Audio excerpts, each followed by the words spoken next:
ala Ibrahim wa ala ali Ibrahim fil alamin innaka Hamidum Majid.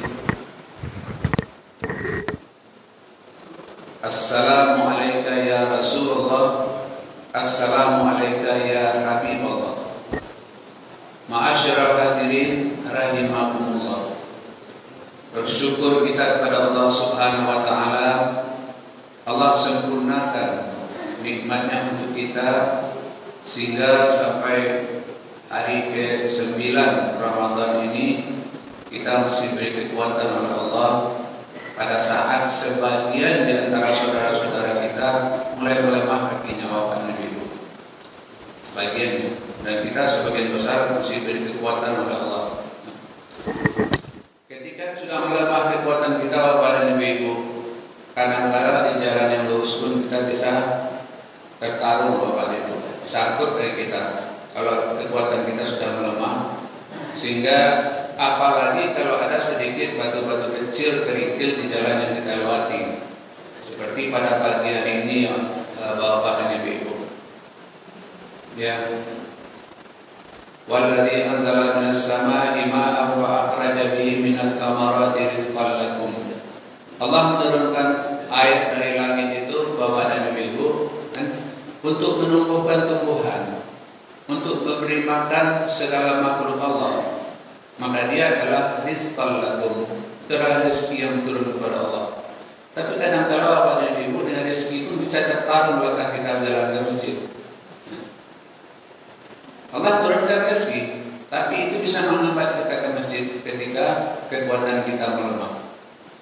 Nah, moga-moga semangat Ramadan itu akan memperkuat kita terus, bukan sebaliknya melemahkan kita.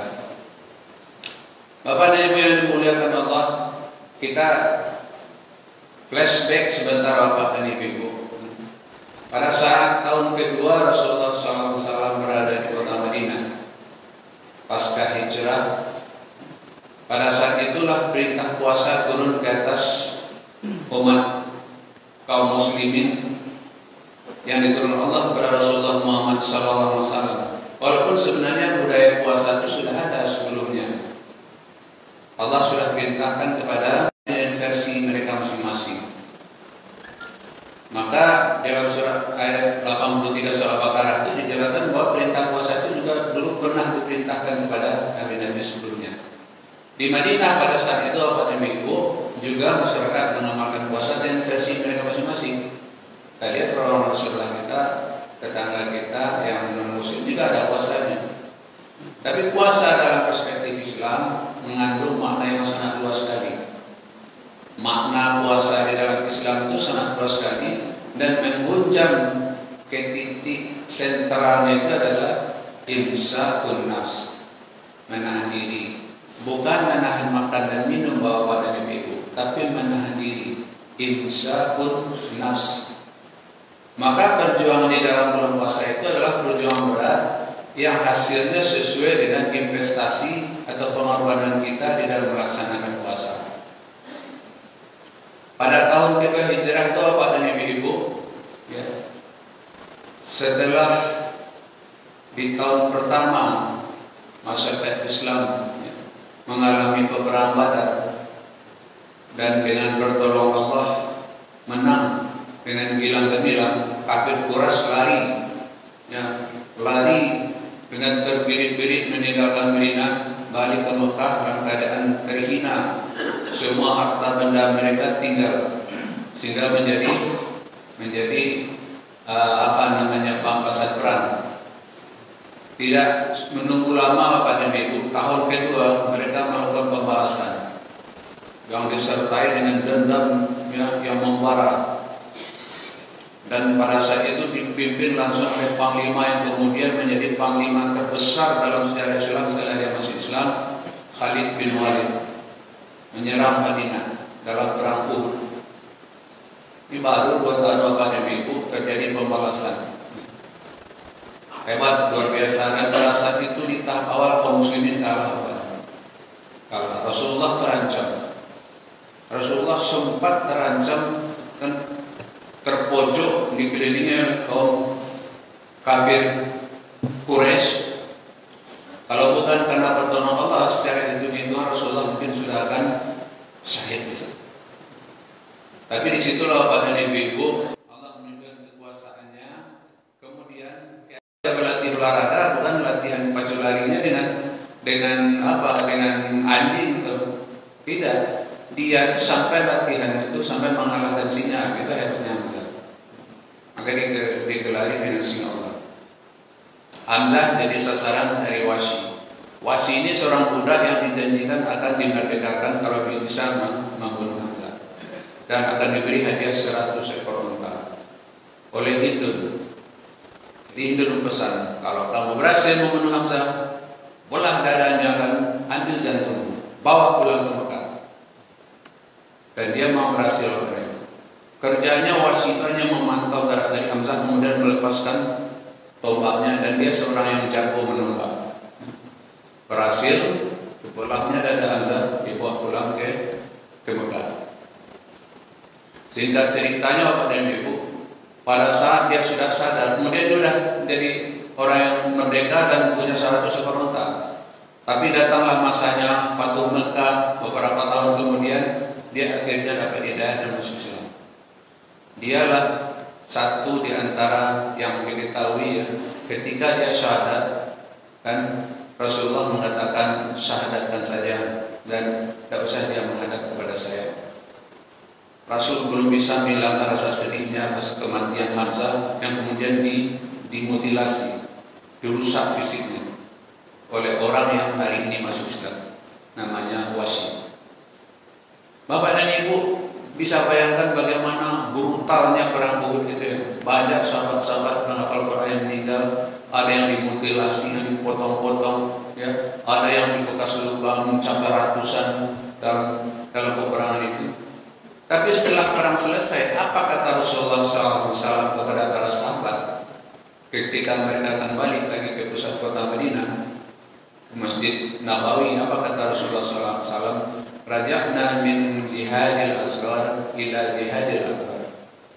Kita balik dari jihad kecil untuk menghadapi jihad besar, karena Ramadan sudah masuk. Ini hebatnya kalau kita ceritakan kekuatan orang dalam Ramadan itu, Bapak Ibu, tidak ada orang lemas dalam Ramadan. Ya. Karena sejarah-sejarah yang tercatat sebagai penaklukan besar dalam Islam itu terjadi dalam bulan Ramadan. Ya, terjadi dalam bulan Ramadan. Apa di antara kisah-kisah penaklukan besar yang dilakukan kaum muslim di bulan Ramadan? Contohnya, ya, di zaman kekhalifahan Bani Umayyah, pasukan Islam di bawah kepemimpinan Panglima Tariq bin Ziyad masuk dari Maroko, melintasi Selat Gibraltar, masuk ke daratan Eropa, ke Spanyol, yang kemudian menjadi negara Islam bernama Kekhalifahan Andalusia. Itu terjadi dalam bulan Ramadan. Artinya pasukan Islam sangat kuat dalam bulan Ramadan di kekhalifahan Bani Umayyah. Setelah itu masuk ke kekhalifahan Bani Abbasiyah. Di kekhalifahan Bani Abbasiyah, perebutan kembali Yerusalem, Masjidil Aqsa dipimpin oleh Salahuddin Al-Ayyubi, itu terjadi di bulan Ramadan. Untuk pertama kalinya pasukan Islam bisa mengalahkan Imperium Romawi yang merupakan apa istilahnya penguasa dunia sekarangnya, Bapak? Negara yang menguasa superpower ya. Waktu itu superpower tunggal waktu itu adalah kerajaan Romawi, kekaisaran Romawi. Untuk pertama kalinya kekaisaran Romawi dikalahkan oleh pasukan Islam, ya, dari kerajaan Seljuk, ya, dari Kesultanan Seljuk, ya, yang sekarang Seljuk itu berada di Turki. Untuk pertama kali kaum muslimin bisa mengalahkan Romawi, itu terjadi di masa pemerintahan Sultan Alif Arsalan dari Seljuk, itu di bulan puasa Awan. Itu Abbasiyah, di kekhalifahan Abbasiyah. Ya. Perebutan kembali Yerusalem oleh Salahuddin Al-Ayyubi dan pasukannya. Untuk pertama kali kekaisaran Romawi dikalahkan oleh pimpinan Sultan Alif Arsalan, sehingga rajanya sendiri, ya Romanus IV, itu tertawan. Bayangkan gemparnya Romawi pada saat itu. Imperium terbesar seperti sekarang lah, penguasa tunggal dunia sekarang saja. Kalau sekarang kayaknya penguasa tunggal sudah kayaknya udah tidak tahun yang lewat, Amerika tuh ya lantehan Ibu. Reaktor di semua negara dunia ini. Sekarang mulai ada ketara dia dengan Cina. Dulu itu Romawi tidak ada ketara dengan negara manapun. Itu dikalah oleh Persia dan itu terjadi di bulan puasa Bapak Ibu. Di bawah kepemimpinan Sultan Ali Persara. Romanus 4 tertawan, tapi disitulah budi akhlak dan akhlakul karimah para pemimpin Islam. Raja Roma yang pertama tidak dibunuh, dia dikembalikan lagi ke singgasananya dan diantar dengan tebusan-tebusan. Biasa setiap orang tahunan perang itu ada negosiasi untuk kembalikan dengan tebusan-tebusan. Tapi di Romawi sendiri terjadi keguncangan akibat raja tertawan, dan kesempatan ini dimanfaatkan oleh para pangeran yang berambisi itu jadi raja. Terjadi kekacauan yang terus-menerus Romawi, ya, dan akhirnya raja kekuasaan berpindah ke tangan raja-raja pangeran-pangeran yang selama ini bersifat posisi. Maka kerajaan atau kekaisaran itu menjadi lemah, kan, dan mereka minta bantuan kepada penguasa Kristen yang tertinggi saat itu Paus. Lapor ke Roma, ya, pusat kekuasaan masa itu, kekuasaan agama masa itu. Maka semenjak itulah Bapak dan Ibu dideklarasikan perjuangan untuk melawan pasukan Islam yang disebut dengan perang salib. Jadi perang yang diinisiasi oleh semangat perlawanan agama, berlanjut sampai perang 1, 2, 3, 4, sampai 8, sampai 10. Ini kekalahan pertama Kekaisaran Romawi ini terjadi dalam bulan puasa. Bisakah orang tentara itu berperang kalau fisik tidak kuat sampai mengalahkan pasukan yang jauh lebih kuat? Tidak. Maka itulah semangat puasa yang dibawa oleh para pemimpin Islam yang tahu menggunakan kekuatan puasa itu untuk membangkitkan semangat jihad, dan tidak ada yang lemah. Pasukan jadi kuat. Itu dua kekaisaran kekhalifahan besar dalam Islam.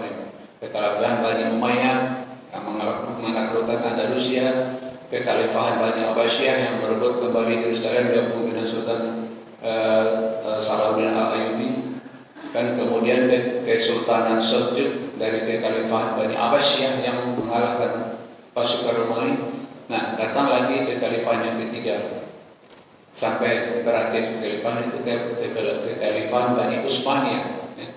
Nah, kekhalifahan Bani Utsmaniyah juga meninggalkan sejarah yang sangat gilang gemilang dalam kaitan dengan pencapaian dikaitkan dengan puasa. Ya. Perebutan Konstantinopel, pusat kekuasaan Romawi, oleh Sultan Muhammad Al-Fatih, setelah 52 hari dikepung, tidak berhasil, dan banyak ribuan pasukan yang meninggal, Bapak dan Ibu, yang syahid di situ. Pada hari ke-51 malam, beliau perintahkan semua pasukan, ya, untuk membaca Al-Quran.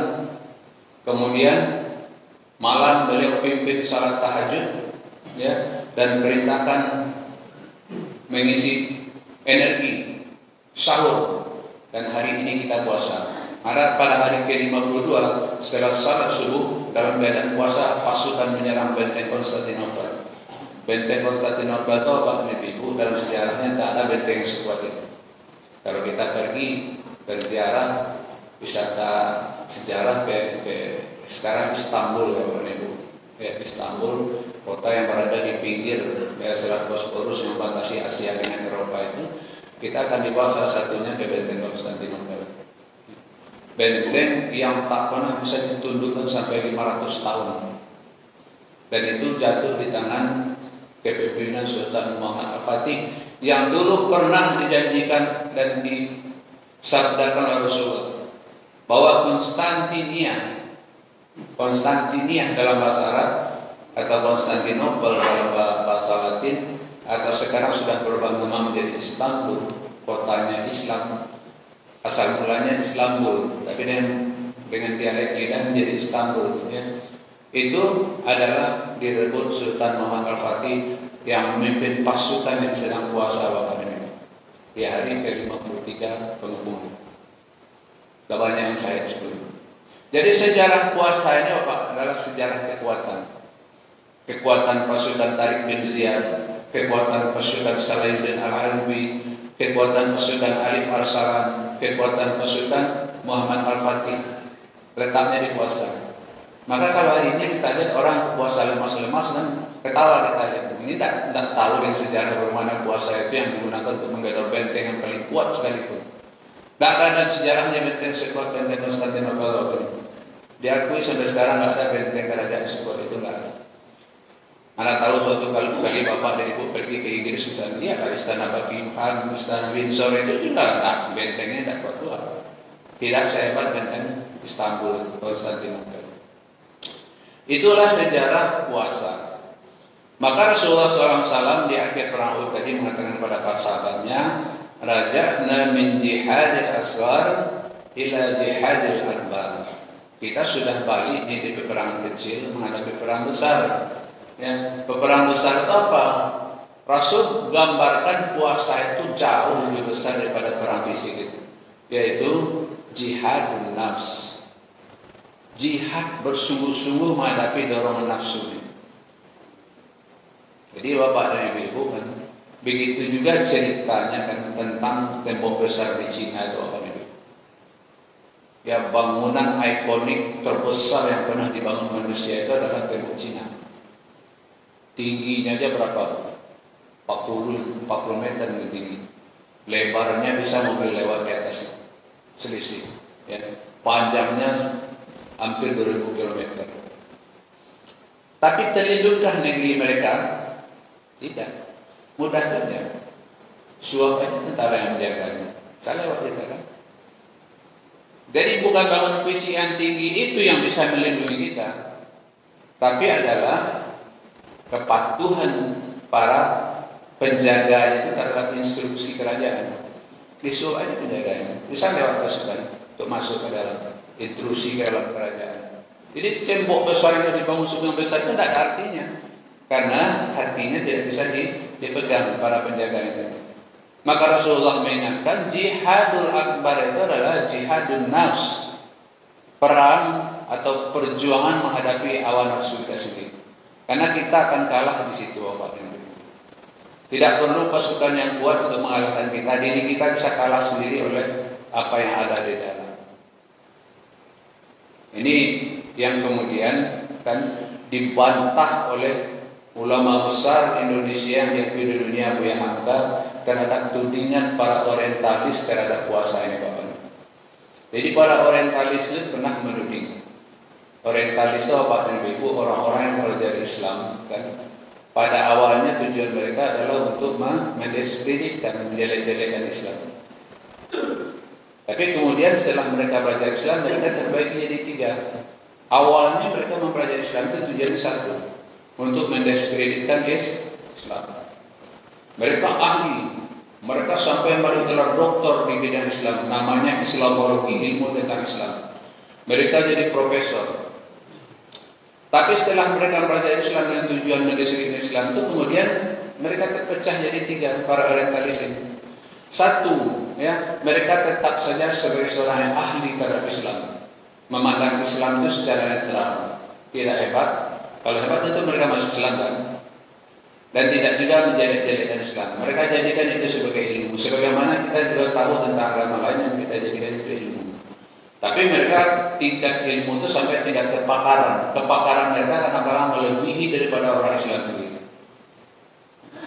Banyak tuh yang seperti itu. Ada HRQ,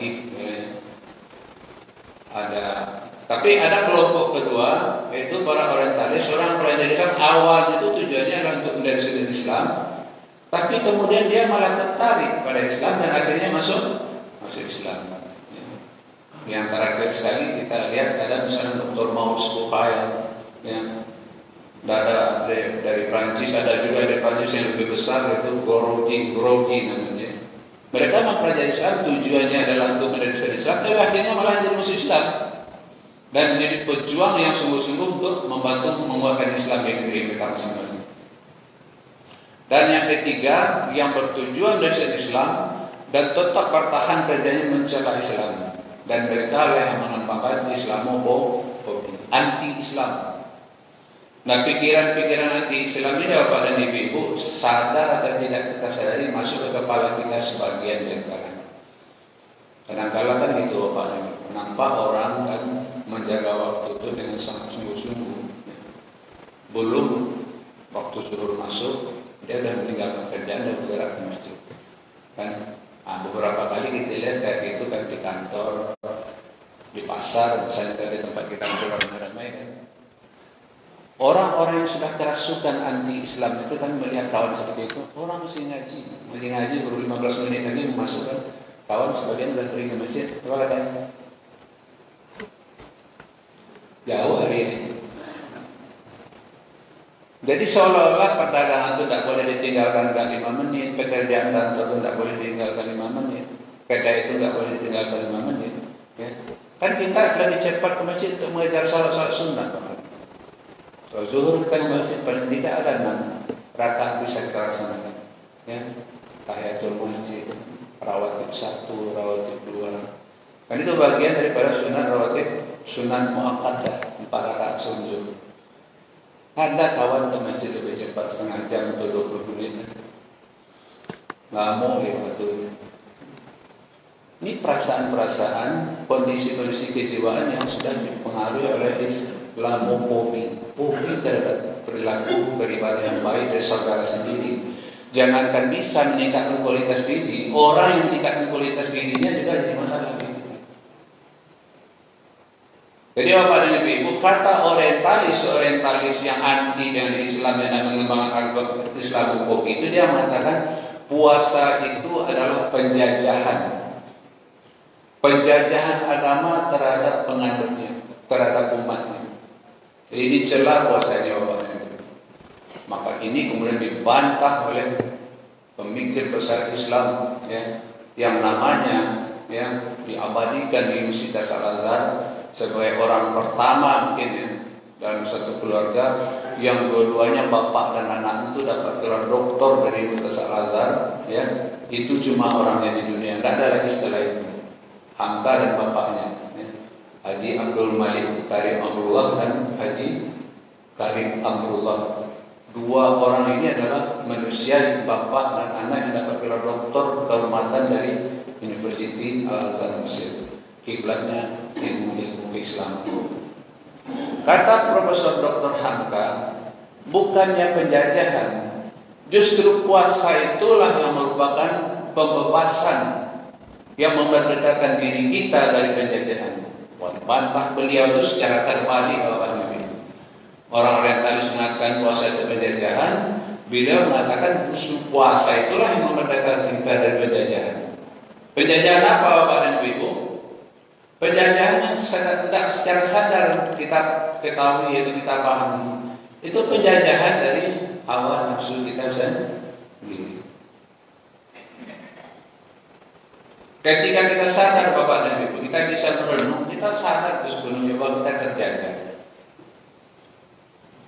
Sehingga apa yang dimauin nafsu itu yang kita ikuti. Bapak dan Ibu mungkin semuanya, saya yakin Bapak dan Ibu 100% sudah pernah pergi ke mall-mall, walaupun agak sekali, ke toko-toko supermarket, hipermarket besar. Di situ bapak-bapak dan ibu-ibu, kalau udah belanja kita bawa keranjang atau bawa gerobak dan penuh barang dalam. Ini beli. Kadang-kadang satu keranjang, satu gerobak sekali beli barang. Kan? Apalagi di awal Ramadan kemarin kan. Apalagi kalau belanja bulanan istilah ibu-ibu. Antri di kasir. Lewat gerobak pertama, hitung, kata kasir 620.000 bayar. Lewat, masuk gerobak kedua, hitung 472.000 bayar. Itu seterusnya. Nggak ada yang protes, nggak ada yang bertanya kok itu ini berapa, nggak ada. Karena semua sudah ada tercatat harga-harganya. Kan? Keluar dompet pengusaha besar atau keluar PPN kiris. Kalau transfer nggak ada tuh, kasih mal nggak transfer karena butuh waktu yang lama. Kiris saja ada, kalau kiris ada. Sementara di masjid malamnya waktu acara Qiyamul Ramadan Ustaz-ustaz kita yang ceramah ini jalan keranjang, nggak sebesar keranjang di mall, keranjang kecil, kaki dia keluar 2.000, keluar 3.000, keluar 5.000. Tadi di mall 720.000, 472.000. Tapi ada juga sebagian bapak dan ibu lewat kaki dia mukanya kan senyum ya, lewat tenda. Oh Pak, ada 2 kali nampak dan gua 2 malam gua senyum saja. Senyum itu kan sedekah dong. Selesai dari itu jawab ibu. Kayak ketidian kan, senyum itu kan sedekah. Yang betul senyum itu sedekah kan, tapi dengan senyum saja bangsanya bisa dibangun, Islam ini bisa dibangun. Jadi bapak dan ibu, di situ nampak betapa kita sangat terjajah oleh nafsu kita terhadap perbedaan bahan belanja segala macam harga baju kita. Kalau yang 200.000 malu kita pakai di masjid. Ya. Padahal orang lain dengan harga baju 50.000 berangkat ke masjid dan tak terlambat dia sampai di masjid. Tapi ketika sejadah mau kenakan baju koko yang dipakai itu 700.000 baru kita senang ke masjid. Ini kan bentuk-bentuk penjajahan kan, di mana ketika ketiga lewat kadang-kadang dijawabnya dengan senyum saja. Ini yang dibantah oleh Buya Hamka. Sesungguhnya puasa itu adalah membebaskan kita dari penjajahan. Penjajahan apa? Penjajahan nafsu. Di saat puasa kita dibebaskan dari itu. Bukankah pada saat puasa kita dilarang dan dilatih untuk tidak melakukan apa-apa yang boleh? Bayangkan bapak dan ibu, kenapa orang-orang Islam itu sangat geram melihat makan tak boleh, minum tak boleh, setetes pun tak boleh minum kalau itu sengaja untuk minum. Tapi kalau ibu-ibu mencukup sampah, meresap garam itu boleh asal tak ditelan. Setelah itu kalau boleh cuci mulut. Ya kalau saja boleh datang, mencukup. Kalau pas garamnya tidak, itu cuci mulut lagi obatnya. Tapi kalau meminum air dengan pipet seumuran setetes atau sendok kecil 1/4 sendok teh, kira-kira jumlahnya seperempat sendok teh itu 1 cc, setengah cc. Itu tidak boleh obatnya. Jadi teologi Islam, ya puasa itu, filsafat puasa itu membebaskan kita dari apa maunya hati kita. Tidak boleh kalau mau puasa akan mendapatkan nilai puasa nanti. Man shama Ramadan imanan wa ihtisaban ghufira lahu ma taqaddama min dzambi. Kalau mau dibebaskan dari dosa-dosa yang sudah ada, kata Allah, jangan minum setetes pun. Wah, itulah puasa Ramadan. Artinya dipaksa kita untuk melakukan apa-apa yang sebenarnya boleh di luar puasa. Makan, minum, hubungan suami istri. Tidak boleh. Sampai berbuka tidak boleh. Ini yang dijadikan dasar daripada latihan yang berat. Maka Rasulullah SAW mengatakan, "An raja'na min jihadil asghar ila jihadil akbar." Inilah hakikat daripada puasa, yaitu bagaimana menundukkan hawa nafsu di bawah perintah roh, di bawah perintah hidayah Allah Subhanahu wa taala. Di mana latihan ini Pak Bu, kalau kita kembangkan atau turunkan menjadi kegiatan sehari-hari kita, satu di antara latihan itu adalah purifikasi daripada panca indera atau sensor-sensor di tubuh kita. Purifikasi, membersihkan kembali sensor-sensor kita selama bulan puasa ini sehingga dia semakin berkilat dan semakin mampu melihat realitas kehidupan keagamaan kita dan hubungan kita dengan Allah. Maka ini falsafah yang kedua dari puasa setelah tadi membebaskan kita dari penjajahan liberalisasi. Yang kedua adalah transendensi, menguatkan kembali hubungan kita ke atas. Ya, disebut dengan muraqabah dalam bahasa muraqabah, mendekatkan kembali kita kepada Sang Pencipta ketika kita semakin bebas dari penjajahan hawa nafsu. Bapak dan Ibu, kalau kita breakdown misalnya, kita perkecil filsafat puasa ini dari orang mukmin yang ujungnya dia orang mutakin. Tahap kedua yang dia harus dilewati sudah kita orang mukmin itulah musinin, Bapak. Orang musinin nanti dari level musinin naik ke muklisin, dari muklisin baru mutakin. Nah musinin ini kita harus pahami apa yang akan kita dapat sebagai orang muslimin? Jangan berpikir mutakin dulu Bapak dan Ibu. Mutakin itu sebenarnya itu dulu, anak tangganya sudah itu muslimin. Muslimin itu Rasulullah SAW. Ini diajarkan definisinya langsung oleh malaikat Jibril Bapak dan Ibu. Ya, ketika Rasulullah di dalam majelis suatu waktu dan didatangi oleh seseorang yang berbaju putih, tampan, gagah, rapi, bersih, duduk di hadapan Rasulullah sambil memegang paha Rasul. Kemudian dia bertanya, "Ya Muhammad, akhbirni alal Islam." 3 pertanyaannya Bapak. Akhbirni alal iman, akhbirni alal ihsan. Yang 2 pertama kita doakan Bapak dan Ibu, yang ketiga saja, akhbirni alal ihsan. Kemudian Rasul menjawab, "Anta'budallaha ka'annaka tarahu, fa illam takun tarahu fa innahu yarak." Engkau menyembah Allah seakan-akan engkau melihat Allah itu. Seandainya engkau tidak mampu seperti itu, maka ketahuilah bahwa Allah melihat engkau. Allah 24 jam melihat engkau. Sadaqta. Jadi benar engkau, kata tamu tadi. Setelah 3 pertanyaan, tamu tadi pamit dan pergi Bapak dan Ibu. Sahabat tentu bingung. Sahabat Rasul bingung. Siapa orang ini? Kami tidak ada yang kenal satupun, kata Umar bin Khattab, kata sahabat yang lain. Tapi tamu itu kalau dikatakan orang jauh, tidak nampak tanda perjalanan jauh pada badannya. Orang di padang pasir kan tahu kita Pak dan Ibu, jalan jauh kan berhari-hari naik onta, berdebu bajunya, kadang-kadang kusam wajahnya, rambutnya aut-autan. Biasa para sahabat dulu datang menemui Rasul seperti itu, bagi mereka biasa saja. Mereka mencari ilmu itu dengan sungguh-sungguh. Tapi tamu yang satu ini rambutnya licin, mukanya bersih, berkilat, bajunya putih bersih, harum. Rasul menjawab, Jibril datang untuk mengajarkan agama kepada kita semua. Jadi malaikat Jibril datang. Ada sebagian sahabat-sahabat itu pernah melihat malaikat.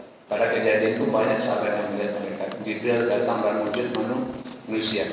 Apa yang diajarkan oleh malaikat Jibril? Dia mengingatkan kepada semua sahabat. Ihsan itu adalah menyembah Allah, mengabdikan diri kepada Allah. Berapa lama waktunya dalam sehari?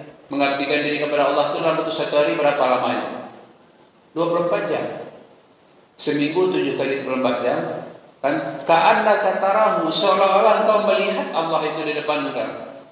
Fa illam takun tarahu fa innahu yarak. Kalau tidak bisa, tidak mampu kita melihat Allah di depan mata kita, maka ketahuilah Allah itu sedang memantau kita. Nah, Allah memantau kita ini Bapak dan Ibu, ada yang namanya pemantauan fungsional, ada namanya pemantauan malaikat. Ya, pemantauan fungsional itu pemantauan yang ada pada diri kita sendiri. Kita bisa melihat mata kita adalah alat sensor itu, telinga kita sensor, dan kulit kita sensor. Itu fungsional. Walaupun pemantauan atau pengawasan malaikat itu adalah 2 malaikat yang Allah taruh di samping kiri dan kanan kita, Raqib dan Atid. Nah, kalau kita breakdown lagi, kita urai lagi, dan pemantauan fungsional ini sebenarnya yang harus kita maksimalkan. Kalau pemantauan malaikat dalam bahasa Indonesia, pemantauan malaikat dalam bahasa syariah itu sesuatu yang kita tidak bisa perbarui. Tapi pemantauan fungsional ini atau sensor fungsional ini yang kita perbarui selama bulan Ramadan dulu. Mata kita, telinga kita, kulit kita. Di kulit ini ada 3 panca indera. Indra peraba, indra pencium, indra pengecap. Itu semuanya di kulit. Di kulit lidah, di kulit hidung, dan di semua penggat tubuh kita. Ya. Di bulan puasa inilah kita semakin sadar tentang segala bentuk larang-larangan, dan kita jaga betul untuk tidak terjadi. Kemarin sebelum bulan puasa terakhir saya menceritakan dengan hikmah pasukan-pasukan kulit Bapak dan Ibu. Ada pasukan Meissner yang tahu tentang sentuhan-sentuhan di kulit, ya. Nanti kita akan melapor di akhir, kan? Berapa kali kita bersentuhan dengan bukan muhrim kita? Enak dia gini-gini. Kadang-kadang terpaksa atau gimana tuh, kan di kantor kami itu pimpinan kami baru, orangnya akhwat perempuan, ibu tuh baik sekali, ramah, setiap datang mau bersalam dengan kita laki-laki, iya sampai lah, itu tidak boleh. Tidak boleh. Bersentuhan yang bukan muhrim tidak boleh, walaupun hanya berjabat tangan. Ya. Walaupun hanya berjabat tangan, tidak boleh.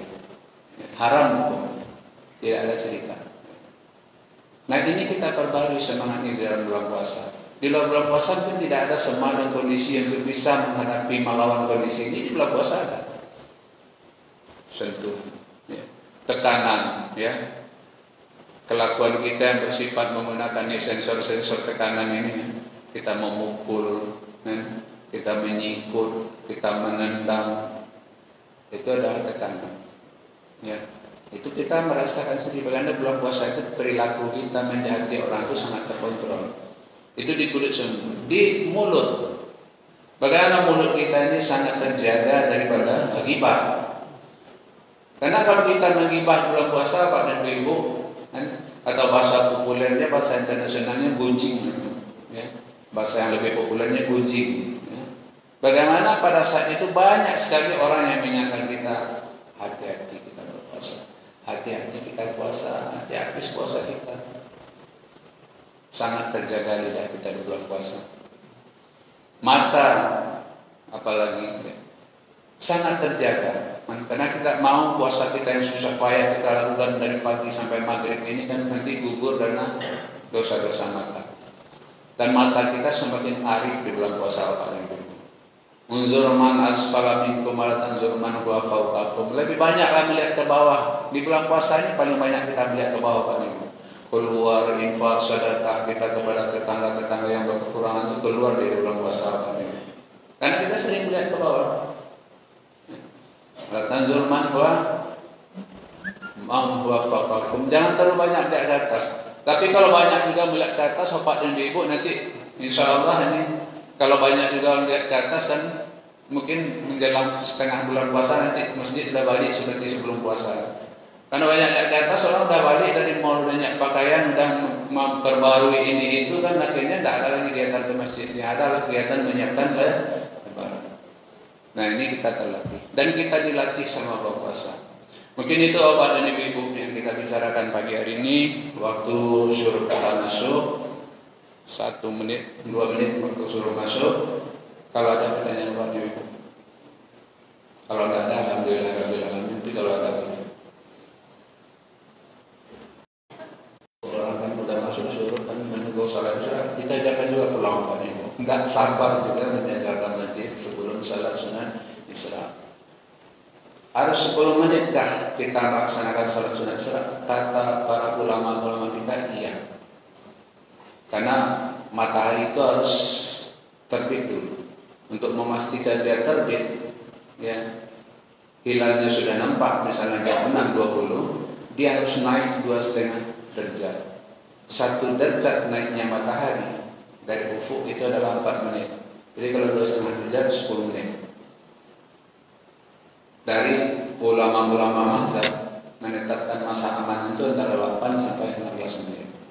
Jadi minimal itu 8 menit, 2 derajat. Kalau kurang itu jangan. Kalau itu kita nanti dikatakan melaksanakan salat untuk menyambut terbitnya matahari. Oke Bapak dan Ibu, mungkin yang disampaikan pagi ini moga-moga manfaat bagi kita bersama, terutama bagi kami yang menyampaikan sendiri. Allah mudahkan kita dan melaksanakan ibadah puasa dan ujungnya Allah naikkan kelas kita dari orang yang terpanggil berpuasa mukmin menjadi muhsinin, alhamdulillah menjadi muflisin, alhamdulillah wa syukurillah menjadi orang muttaqin. Billahi taufiq wal hidayah. Assalamualaikum warahmatullahi wabarakatuh.